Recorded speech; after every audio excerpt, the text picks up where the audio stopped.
우리는 아무런 그런 위험 요소가 없이 우리는 이렇게 안전하게 예배를 드리지만 이 지구상 어느 곳인가는 그렇게 숨죽이며 찬양하고 예배하고 그럼에도 불구하고 그 하나님을 포기하지 못하고 배반하지 않고 하나님을 예배하는 자들이 있다는 것을 생각할 때 우리의 예배가 얼마나 더 진지해져야 되는지, 우리의 예배가 얼마나 더 경건해야 하는지 생각하지 않을 수가 없습니다.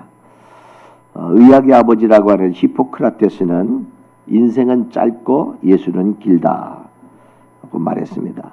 한 해 동안 수많은 일들이 지나가지만 지나고 보면 짧은 한 순간처럼 1년이 금방 지나갑니다.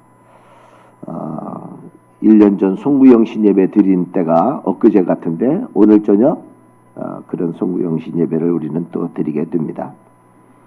후대의 많은 사람들은 위대한 삶을 살다가 간 이들을 잊지 않으려고 그들을 동상으로 만들기도 하고 또 이게 조각으로 만들기도 하고 그럽니다. 제가 미국에 가면 꼭 한번 가보고 싶은 곳이 하나 있는데요. 거기가 미국 중서부 사우스 타코다주의 블랙 힐스, 검정 언덕, 검정에 있는 러시모 암벽에 새겨진 4명의 미국 대통령들이 있는 저곳입니다. 참 미국 사람은 스케일이 커요.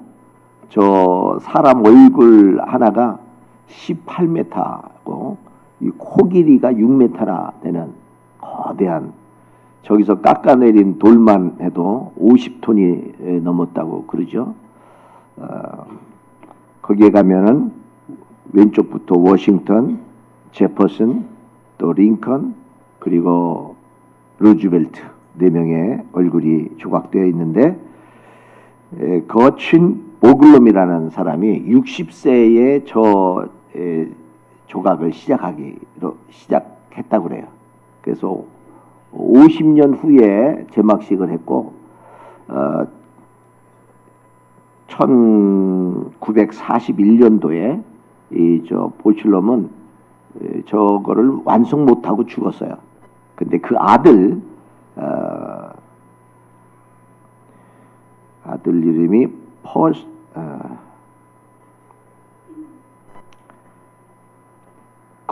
거친 보슐럼이 아버지고 그 아들 이름을 적었는데 어디 갔나 못 찾겠네.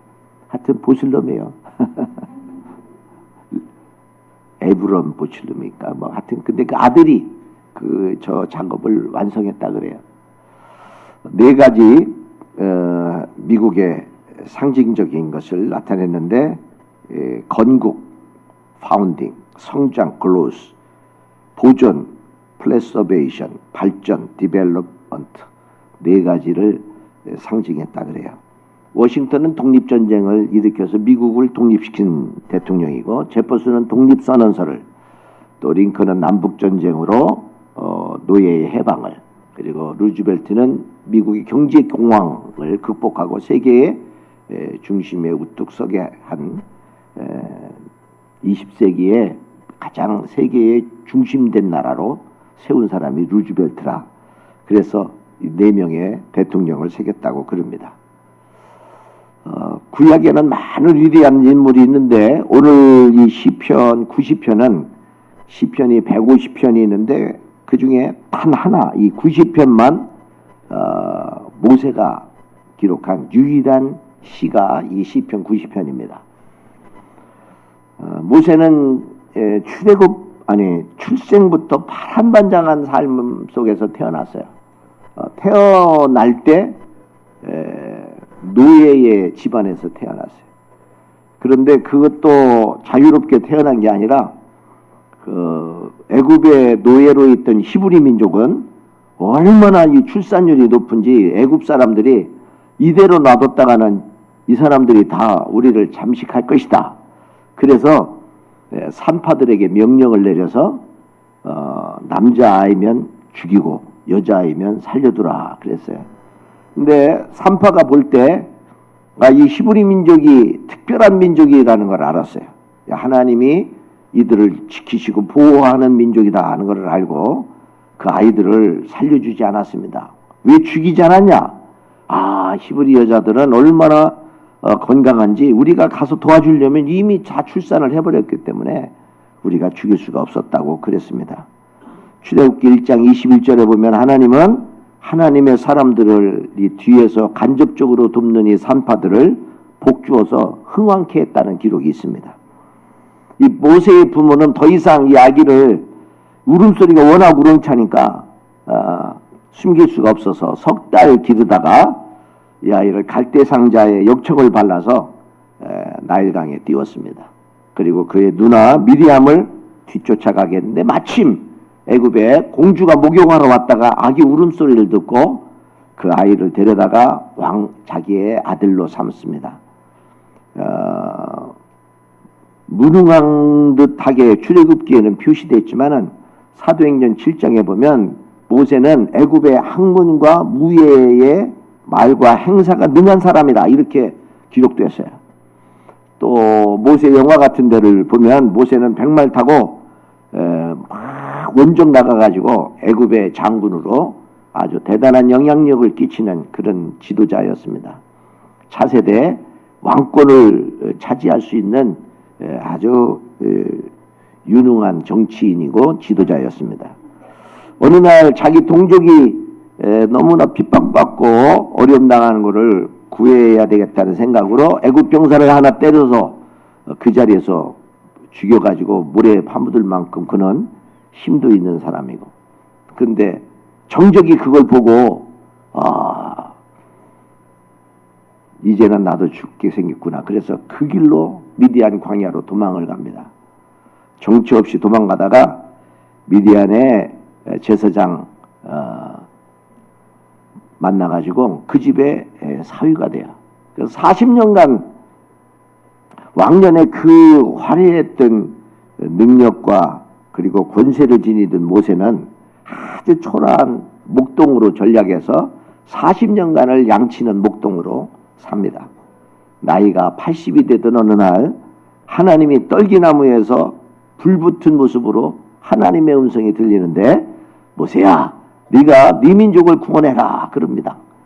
모세는 나이 80에 처가살이 40년에 모든 희망이 꺾여버린 때인데 어떻게 나에게 무슨 정치적인 후원 세력도 없고 내가 어떻게 이 민족을 구할 수 있을까?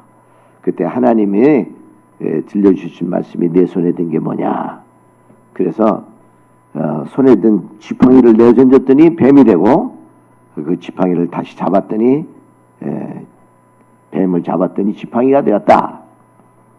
지난 한 주간은 우리 노은교회 30년사를 이렇게 다시 정리했어요. 그때 뭐 좋은 얘기만 쓸까 그러다가 있는 그대로 제가 다 어떻게 제가 소명을 받았고 어떻게 목회를 했고 어떻게 하나님 앞에 쓰임받기 시작했고 어떻게 목회하다가 어려움도 당했고 어떻게 우리 교회가 가게 됐는가를 그냥 있는 그대로를 다 이철우 박사라는 분이 프랑스에서 철학 박사인데 그분이 초고를 작성했고 아무래도 우리 교회를 잘 모르니까 그래서 나머지 이렇게 세밀한 부분을 제가 다 이렇게 제 원고를 수정해서 완성했어요. 이제 그런 그걸 이렇게 다시 이렇게 정리하면서도 또 다른 생각이 이렇게 많은 생각이 들더라고요. 어느덧 31년이 훌떡 다 지나가 버린 거예요. 어쨌든 모세는 하나님의 능력으로 바로왕 앞에 서서 10가지 기적을 일으키고 히브리 민족을 마침내 430년간 종살이로부터 해방시킵니다. 그게 출애굽의 역사입니다. 출애굽의 역사도 순탄하지만 않았죠. 나오자마자 홍해가 가로막았고 그리고 뱀과 전갈이 있는 광야길을 40년을 종살이하던 종의 의식을 가진 히브리 동족 200만 명을 이끌고 광야길을 갑니다. 마침내 젖과 꿀이 흐르는 가나안 땅을 바라보고 느부산 위에서 너는 인도하는 동안 혈기 한번 낸 거 그것이 유일하게 이유가 돼서 반석을 명하여 물을 내라 그런데 딱 두 번 때렸다는 그것이 이유가 돼서 너는 가나안 땅 못 들어간다. 그러니까 지도자가 한번 승질내면 치명적이라는 걸 알아요. 하여튼 끝까지 잘 참아야 됩니다. 지도자는 성질 한번 내면 큰일 납니다. 그래서 모세는 120살에 느부산에서 흔적도 없이 사라지는 것입니다. 그 모세가 오늘 유일하게 시 하나를 썼는데 그게 오늘 시편 90편이라는 것입니다. 다시 한번 핵심적인 걸 읽어볼까요? 시작. 주께서 사람을 티끌로 돌아가게 하시고 말씀하시기를 너희 인생들은 돌아가라 하셨사오니 주의 목전에는 천년이 지나간 어제 같으며 밤의 한순간 같을 뿐이니이다. 주께서 그들을 홍수처럼 쓸어가시나이다. 그들은 잠깐 자는 것 같으며 아침에 돋는 풀 같으니이다. 푸른 아침에 꽃이 피어 자라다가 저녁에는 시들어 마르나이다. 우리의 모든 날이 주의 분노 중에 지나가며 우리의 평생이 순식간에 다하였나이다. 우리의 연수가 70이요 강건하면 80이라도 그 연수의 자랑은 수고와 슬픔뿐이요 신속히 가니 우리가 날아가나이다. 우리에게 우리날 계수함을 가르치사 지혜로운 마음을 얻게 하소서. 마지막 교훈이 지나가고 보니까 내 인생이 한순간 밤의 한 정점을 지나가는 것과 같다. 우리 인생이 풀과 같이 잠깐 피었다가 시들어버린 것 같다. 내 연수의 자랑은 수고와 슬픔뿐이다. 그 어마어마한 역사를 이룬 모세지만은 히브리 민족을 430년간 종살이를 마감시킨 200만 명을 이끌어낸 민족의 영웅이지만 그는 지나간 날이 한 경점 밤의 한순간같이 지났다. 그렇게 말하면서 하나님의 거대한 역사 가운데 의미 있게 내 삶을 살으려면 날짜를 우리의 날을 계수하는 법을 지혜를 가르쳐달라. 그렇게 지금 시를 쓰고 있는 것입니다. 우리의 날 계수한다. 단순한 날짜만을 계수한다. 그런 뜻은 아닐 것입니다. 내가 며칠 살았는가 그거 계산하는 게 무슨 의미가 있겠어요. 하루 1년 365일 10년이면 3600일 100년 살아도 36,500일 밖에 못 사는 건데 그건 날짜 계산해서 무슨 의미가 있겠어요? 우리가 100년을 산다 그래도요 굉장히 오래 사는 거거든요. 저희 장모님이 지금 우리 요양원에 계신데 내년 2월인가 3월이면 드디어 100세가 되세요. 100세. 지난주까지 저 뒤에 휠체어 타고 앉으셨는데 며칠 전부터 전혀 식사를 못 하셔서 오늘은 못 오셨어요. 100세 사셨어요. 100세. 100년 굉장히 오래 사신 것 같으요. 우리 저 별 박사도 계시지만은 저 별빛이 반짝하고 내 눈에 들어왔다. 별빛이 반짝인 걸 인식하는 요 빛은 저 별에서 수억 광년 전에 출발한 빛입니다. 그러니 우리가 100년 산다고 한들 그 불빛 하나 빛의 속도로 달려와서 수억 광년을 달려와갖고 지금 내 눈에 반짝거리는데 그 출발할 때 그 빛은요 수억 광년 전 얘기예요. 근데 우리가 그 100년 사는 거 가지고 뭐 오래 살았냐 적게 살았냐 그거 뭐 60세 살았다고 해서 짧게 산 것도 아니고 30세 살았다고 해서 짧은 것도 아니고 매미가 일주일 사는데 일주일 수명을 다 하고 살았다고 한들 그게 일주일이고 나오자마자 그냥 매미체에 잡혀갖고 하루 살았다고 한들 그게 또 뭐 짧은 것도 아니고 그런 것입니다. 시간은 한 사람이 생일을 두 번 가질 수 없고 같은 사건을 반복할 수 없고 시간의 측정은 언제나 그 순간 찰나를 측정하는 것입니다. 하나님이 나에게 시간을 주셨을 때 그 시간을 어떻게 사용했는지 오늘 한번 그 10년 단위로 한번 나눠보시고 아니면 5년 단위로 나눠보시고 한번 꼭 해보세요. 10년 단위로 내가 10살 때까지는 어떻게 살았고 20살 때까지 30살 때까지 이렇게 한번 10년 단위로 한번 잘라보세요. 5년 단위로 잘라보시든가. 이 세상에 불공평한 게 많아요.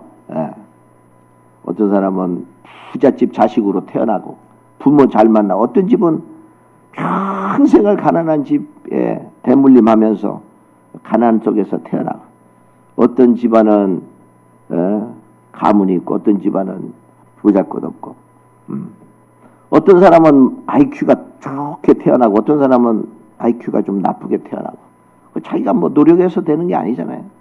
어떤 사람은 잘생기고 어떤 사람은 좀 자유스럽게 생기고 그것도 내가 어떻게 할 수 있는 게 아니잖아요.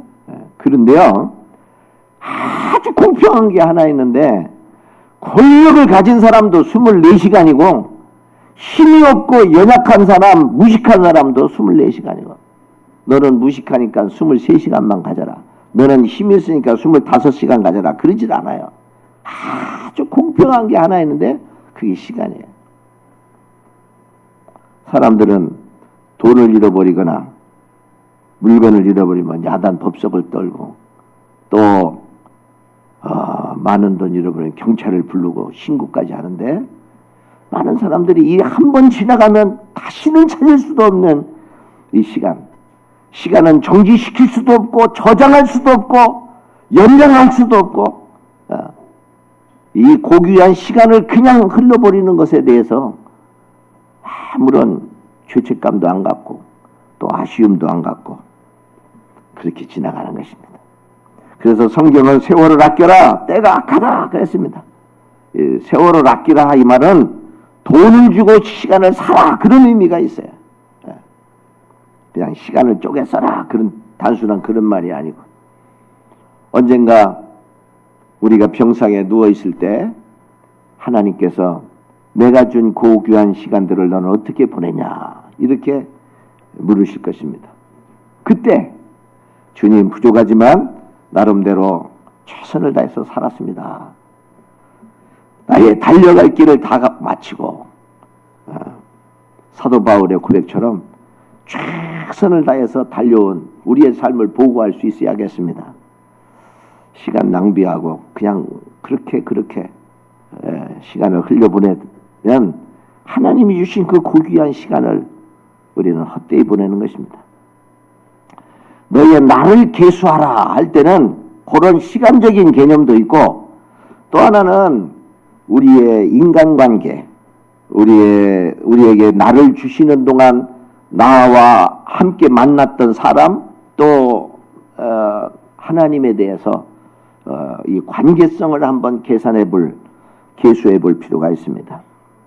한 해를 과거로 떠나보내는 마지막 주일에 새로운 희망이 되려면 과거가 없이 현재가 없고 현재가 없이 미래는 없는 것입니다. 그래서 희망찬 미래를 기대하신다면 과거를 잘 정리해야 합니다. 그것이 특별히 하나님과 나와의 관계를 이렇게 잘 정리를 하셔야 돼요. 지난 1년 동안 아니면 지나간 해 동안 나는 하나님과의 관계 속에서 얼마나 잘 관계를 맺고 있나, 하나님과 나 사이에 막힌 것은 없나 한번 잘 생각해 보셔야 돼요. 주일 성수와 11조는요 성경이 약속하고 성경이 보장한 내가 이 날을 복주마 하고 약속한 날이고 주일 성수가 11조도 이 11조를 통해서 내가 복을 주나 안 주나 시험해보라 이렇게 주님이 성경에서 약속한 것입니다. 기본적으로는 내가 주일을 잘 성수하고 있는지 성수했는지, 나는 하나님이 복주마 약속하신 그 11조를 나는 성실하게 하나님 앞에 드렸는지를 점검해 봐야 합니다. 오늘도 보니까 성가대에 빠진 분이 있고 주빌리가 빠진 분이 있고, 뭐 감기 걸려서 빠졌나 어쨌나. 저는 감기 걸려도 나와요. 저에게 감기 걸려서 제가 빠진 적 있어요? 어느 분이 나는 교회 가기 싫다고. 왜 가기 싫으냐? 나 누구 꼴보기 싫어서 안 나간다고. 어머니가 그래도 얘야 너는 교회를 가야 된다. 왜 가야 됩니까? 네가 설교를 해야 되잖아. 그래. 담임 목사라 어쩔 수 없이 왔다. 꼭 그래서가 아니라 아유 아파도 가야지요. 내 사명을 완수해야지.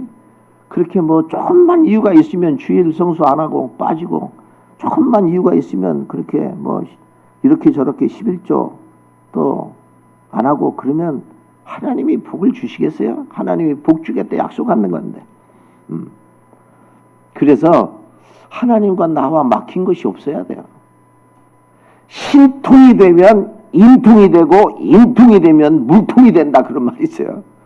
부흥 강사들이 옛날 하던 말인데 맞는 말이에요. 모든 복이 하늘로부터 오거든요. 건강도 재능도 지혜도 모든 것이 하늘로부터 오잖아요. 그러므로 하나님과 막힌 것이 없어야 돼요. 하나님 앞에 그게 막힌 게 없어야. 또 하나는 인간관계에서 부모와 막힌 게 없어야 돼요. 부모와. 유명한 그 기독교 저술가 한 사람이 그렇게 성실하게 믿음 생활하고 모든 것이 참 그런데도 뭔가 한 구석에 맥힌 게 있어요. 기도 중에 깨달았어요. 자기 아버지가 알코올 중독자고 몇 번을 이혼하고 자기를 어려서부터 잘 양육해 주지 않았어요. 아버지를 원망하고 있었어요. 지금도 여전히 알코올 중독자예요. 이 사람이 아버지를 찾아가요. 그리고 그 아버지 용서합니다. 신호범 의원도 우리 교회 왔었죠. 미국의 상원의원. 그분도 아버지를 용서하잖아요. 아버지. 여전히 아버지는 그런 모습이지만은 아버지 사랑하고 용서하고. 내가 아버지를 찾을 때 아버지는 어디 계셨습니까? 신호범 의원이. 그러니까 아버지가 대답도 않고 확 나가. 마루에 밤 10시까지 그 자리에 앉아서 아버지 오기를 기다려요. 술이 막걸리 취해갖고 들어온 아버지한테 또 질문을 해.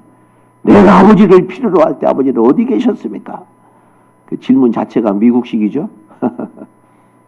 얘야, 내가 모순으로 팔려가는데 모순살이 가는 입장에 내가 어떻게 너를 데려갈 수 있었냐. 그때 아버지를 끌어안고 용서하고. 부모와 맥힌 것 뚫어야 됩니다. 또 하나는 주의 종과 맥힌 게 있으면 뚫어야 돼요. 일단 주의 종과 맥히면요 말씀이 안 들어와요. 말씀이 안 들어오면 말씀 속에 하나님의 능력과 지혜와 영적인 양식이 공급되는데 일단 말씀이 안 들어오면 그 영은 죽기 시작하는 거예요. 뭐 저하고 특별히 맥힐 것도 없지만 혹시라도 뭐가 맥힌 게 있다면 뚫어야 돼요. 저하고 뭐 나하고 맡을 게 뭐 있어요? 박정희 집사 뭐가 막혔어요? 이따가 송고 줄 테니까 뚫어. 뭐 막힐 게 뭐가 있어요? 내가 여러분한테 뭘 잘못했어? 주의 종과 막히면 안 됩니다. 여러분에게 손해입니다. 여러분에게. 세 번째, 물질을 계수할 줄 알아야 돼. 물질은 그 사람의 속마음을 측정해내는 가장 정확한 바로메터입니다. 그 전기 작가들이 그 사람의 전기를 쓸 때 그 사람이 무슨 일을 했냐 사람들은 거기에 관심이 있지만 이 전기 작가들이 굉장히 관심 있게 보는 거는 그 사람이 수입이 물질을 어떻게 어디에다가 어떻게 썼느냐를 조사하는 거예요.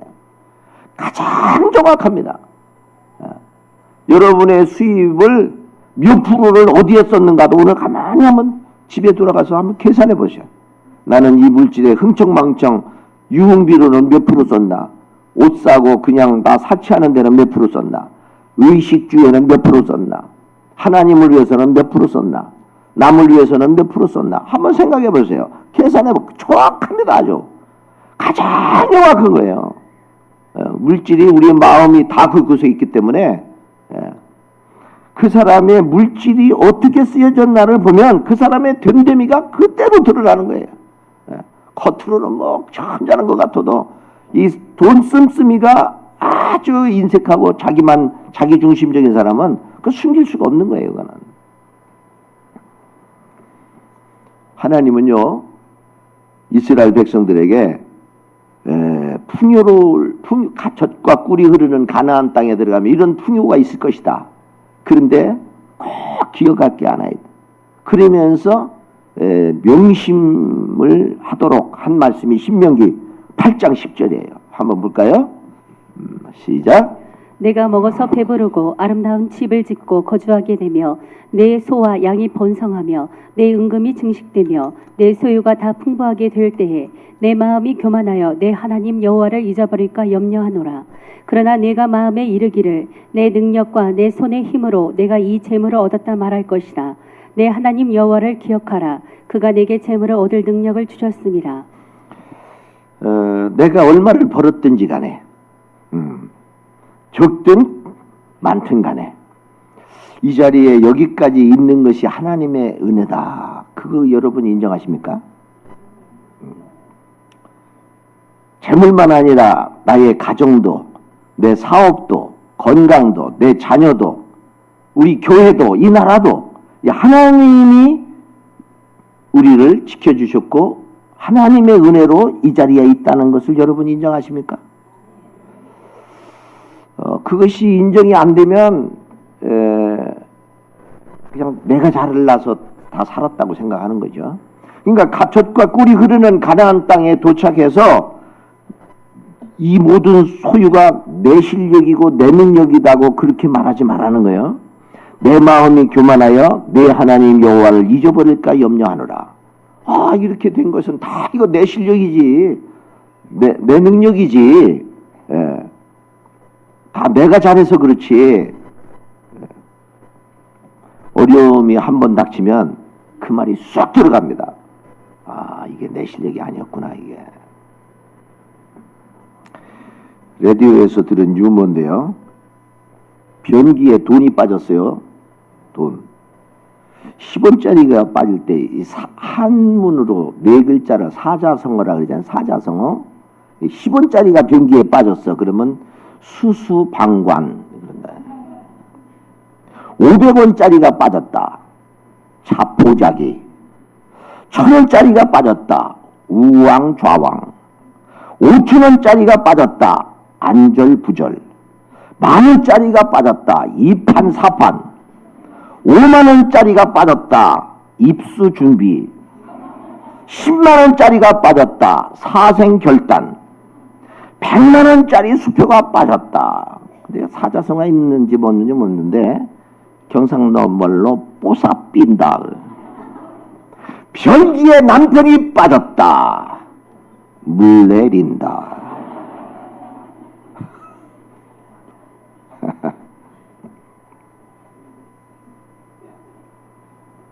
성경에는 가라지와 쭉정이 이야기가 있어요. 근데 가라지하고 쭉정이하고는 전혀 다른 겁니다. 가라지는 종자 자체가 가라지요. 그런데 이 쭉정이는요, 원래는 종자가 좋은 것이었어요. 그러니까 가라지는 아예 그냥 종자가 다른 것이지만은 이 알국과 쭉정이는 같은 종자입니다. 같은 종자. 똑같이 물 주고 똑같이 영양분 먹고 똑같이 했는데 물속에 딱 띄워보면은 이 쭉정이는 둥둥 떠요. 알국은 딱 가라앉고. 하나님의 은혜의 물속에 여러분이 잠기면 뜨겠어요? 가라앉겠어요? 지난 1년간 여러분의 신앙은 쭉정이요? 알국이요? 고3 수험생들이 수능 날짜를 기다리는 사람은 별로 없어요. 왜냐하면 평가받는 거를 좋아할 사람은 아무도 없어요. 그러나 수능은 봐야 돼. 우리가 한 해를 결산할 때 이 결산, 야, 한번 결산해보자. 너의 삶이 어떤가 결산해보자. 오늘 결산하는 날 아닙니까? 하나님이 인생을 어떻게 살았나. 1년 동안 내가 준 시간과 내가 준 네 주변의 그 사람들과 어떻게 인간관계를 맺었나. 한번 결산해보자. 또 물질 준 거 어떻게 너 물질 썼나 한번 결산해보자. 하나님이 결산하자고 하는 날 아닙니까 오늘? 예. 한 해를 마감하면서. 결산이고 뭐고 나는 그냥 되는 대로 살겠다. 그런 사람은 아무런 미래가 없는 사람이야. 과거의 뿌리 속에 미래가 보장되는 것이지. 내 삶이 뭐가 잘못되나 뭐가 잘한 것인가를 결산해야 미래가 희망이 있는 것이고 한번 또 나가보는 것이지. 아무런 그런 결산의 의식 없이 다가오는 새해 그냥 복 달라고 그런 거는 그거는 허공을 치는 것입니다. 한번 계산해 보세요. 고린도전서 3장 12절에서 15절 만일 누구든지 금이나 은이나 보석이나 나무나 짚이나 풀이 그 터 위에 세우면 각 사람의 공적이 나타날 터인데 그날이 공적을 밝히리니 이는 불로 나타내고 그 불이 각 사람의 공적이 어떠한 것을 시험할 것입니다. 만일 누구든지 그 위에 세운 공적이 그대로 있으면 상을 받고 누구든지 그 공적이 불타버리면 해를 받으리니 그러나 자신은 구원을 받되 불 가운데 받은 것 같다. 부끄러운 구원이죠. 목숨은 뭐 구원을 잃지는 않겠지만 부끄러운 구원이죠. 화상을 입어가지고 일그러진 채 생명만 겨우 유지하는 그런 것이죠. 하나님이 주신 나에게 시간도 생명도 재능도 가정도 사업장도 지혜도 모든 거 하나님이 주시잖아요. 그런데 그거 가지고 내가 어떻게 최선을 다해서 살았느냐에 따라 하나님이 우리를 불로 공적을 심판하신다는 거예요. 구원은 하나님의 은혜로 받는 것이지만 그래서 이 공적을 불로 태워서 나무나 짚이나 이런 건 다 타버리고 금이나 은 같은 것만 딱 남는다는 거 아닙니까? 베드로전서 4장 7절 한번 같이 볼까요? 시작! 만물의 마지막이 가까웠으니 그러므로 너희는 정신을 차리고 근신하여 기도하라. 띄워요. 무엇보다도 뜨겁게 서로 사랑할지니 사랑은 허다한 죄를 덮느니라. 서로 대접하기를 원망 없이 하고 각각 은사를 받은 대로 하나님의 여러 가지 은혜를 맡은 선한 청지기 같이 서로 봉사하라. 만일 누가 말하려면 하나님의 말씀을 하는 것 같이 하고 누가 봉사하려면 하나님이 공급하시는 힘으로 하는 것 같이 하라. 이는 범사의 예수 그리스도로 말미암아 하나님이 영광을 받으시게 하려 함이니 그에게 영광과 권능이 세세에 무궁하도록 있느니라. 아멘. 정신 차리고 근신하고 기도해라. 위에부터 다시 띄워주세요. 마지막이 가까웠으니 너희는 정신 차리고 근신하고 기도해라. 그냥 흘러보내지 마시고 정신 차리고 근신하고 기도해야 돼. 기도해. 무엇보다도 뜨겁게 서로 사랑할지니 사랑한 허다한 죄를 덮느니라. 사랑 지난주 세 계명에 대해서 설교했죠. 사랑이 최고의 계명입니다. 별 소리를 다 해도 별 기도를 성산유수로 하고 성경 지식을 해박하게 알아도 사랑이 없는 사람은 울리는 꽹과리요. 그는 아무 쓸데없는 거예요. 믿음, 소망, 사랑 그 중에 제일은 사랑입니다. 사랑이 핵심입니다. 사랑하려면 모든 것을 참아야 되고 견뎌야 되고 바라야 되고 사랑이 모든 율법의 완성이고 그래서 사랑해야 돼. 그 사람의 됨됨이는 사랑으로 나타나는 겁니다. 목사의 평가도 얼마나 설교 잘하냐가 아니라 얼마나 그 목사가 사랑이 있느냐. 우리 교회 목자 목녀도 그 사람이 얼마나 사랑하냐. 그 속에 사랑이 있냐. 성가대원도 찬양을 하지만은 그 속에 사랑이 없으면 주님에 대한 사랑이 그 속에 없으면요 그냥 노래하는 거예요. 노래. 주님에 대한 사랑으로 은사를 받은 대로 하나님의 선한 청지기 같이 누가 말하려면 하나님이 말씀하는 것처럼, 누가 봉사하려면 하나님이 공급하시는 힘으로, 성가대도 교사도 다 봉사하는 건데요. 그러면 하나님이 공급하시는 힘으로 하는 것처럼 해야지. 내 실력으로, 내 힘으로 내가 무슨 이렇게 적선 얻듯이 그렇게 봉사하면 하나님이 우리의 적선을 받으시는 분인가요? 우리의 최고의 것을 올려드려야지. 에?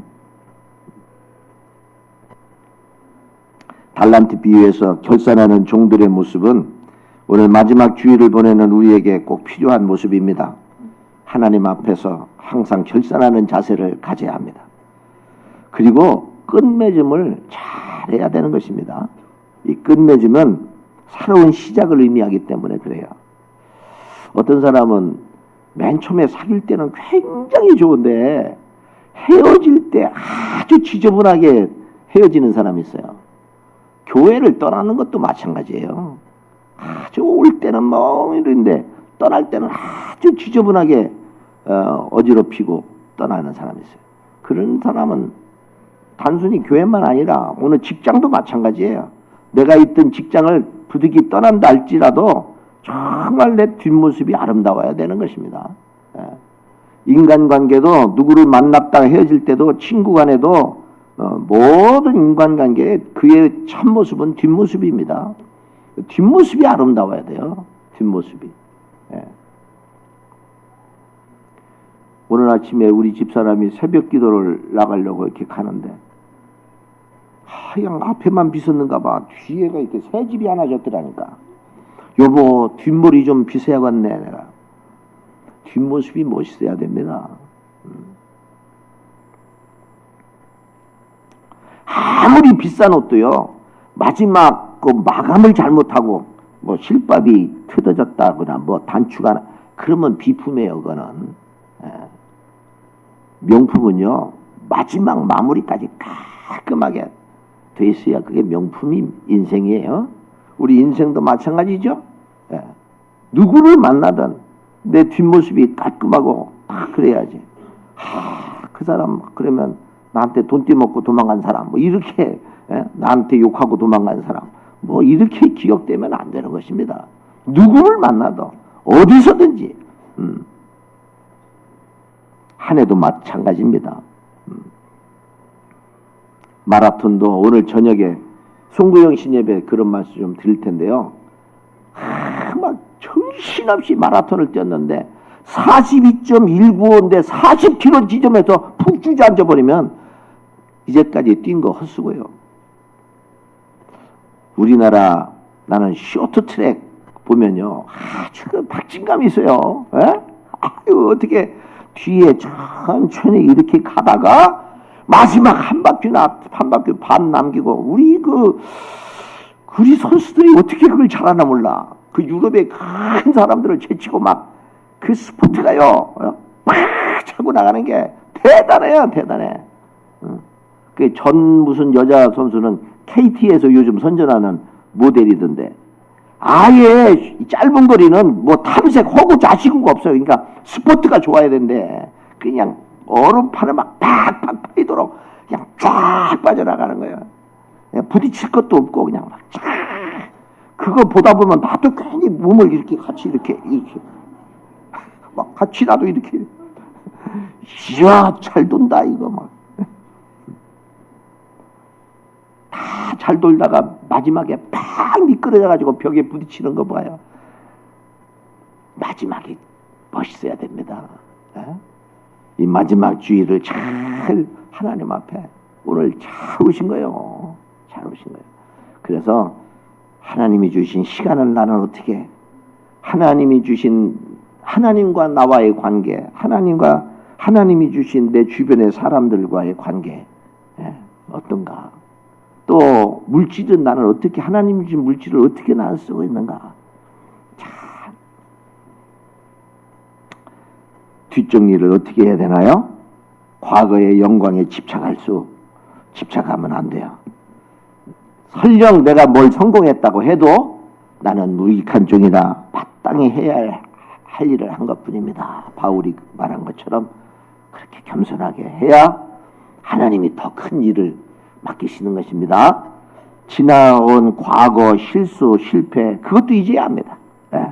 그냥 과거 실패한 거 과거에 넘어졌던 거 거기에 매여가지고 성경에 나오는 위대한 인물 보세요. 다 과거에 넘어지고 실패한 사람들이지. 그거 거기에 매여버리면은 미래가 어두워요. 그러니까 다 그것도 잊어버리고 앞으로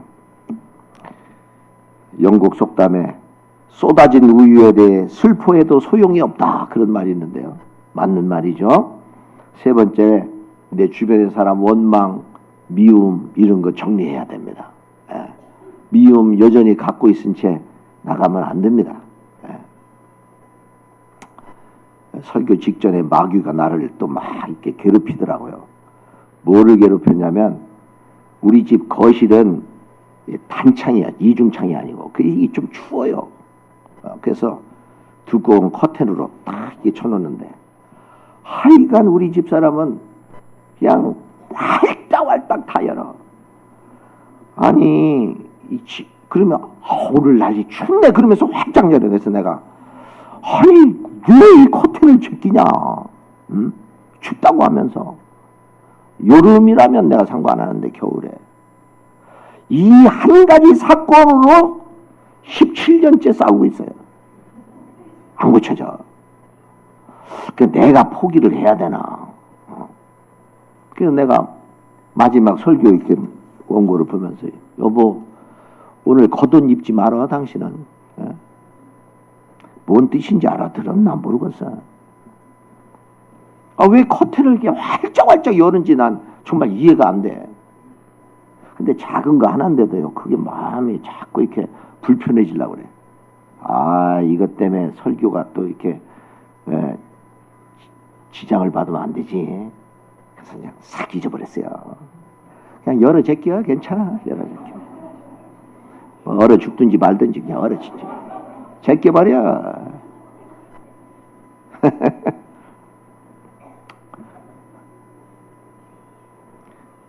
집사님들이 내 소재에 두를 때 답답할까봐 열어 제낀다는 거예요. 그래서 이제 나는 보온성을 강조한 것이고 우리 집 사람은 이 시야 조망권을 강조한 거예요. 관점의 차이니까.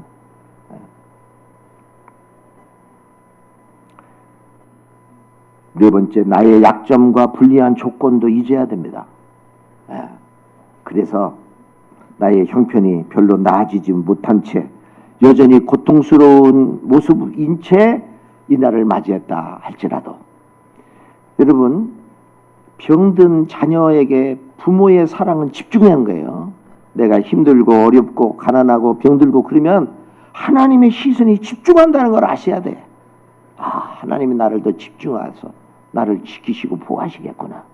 골로새 1장 23절 너희가 믿음에 거하고 터 위에 굳게 서서 너희 들은 바 복음의 소망에서 흔들리지 아니하면 그리하리라. 믿음에 굳게 서서 마지막까지 최선을 다해서 마라톤을 경주하고 마지막까지 쇼트트랙을 그냥 넘어지지 않고 그래서 마침내 발가락을 그냥 쫙 뻗어가지고 그 칼날 고급 1000분의 1초로 따지더만요. 그게 쇼트트랙이 마지막 그냥 발을 쫙 뻗어가지고 최선을 다해서 인생을 사는 거예요. 그게 멋있는 거지. 그냥 늘어질 대로 늘어져가지고 주일날도 나오다가 말다가 뭐 인생을 그렇게 살면 재미가 없어요. 이렇게 뭔가 좀 긴장감도 있고 좀 팽팽한 게 있어야 탄력이 있지. 재미없어요. 그러면 저 더운 나라 물고기는 굉장히 커요. 막 물고기가 굉장히 커. 근데 먹어보면 맛이 하나도 없어요. 퍽퍽하니. 이렇게 겨울철에 잡히는 고기들이 쫄깃쫄깃하니 이게 맛있는 거야. 목욕탕도 그냥 뜨거운 데만 팍 퍼져버리면요 건강하지 않아요. 냉탕 온탕 왔다 갔다 이렇게 해야 피부도 쫄깃쫄깃해지고. 피부는 그렇게 표현하는 게 아니지. 피부가 탄력도 있고 이렇게 되는 것이지. 그게 겨울이 나쁜 게 아니에요. 나쁜 게 아니에요. 영상 하나 보고 마치겠습니다. 자, 나의 힘이 되신 여호와여 찬송 부르며 준비한 예배 드리겠습니다.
하나님의 놀라운 은혜와 축복을 받아 우리의 삶이 되게 하여 주시옵소서.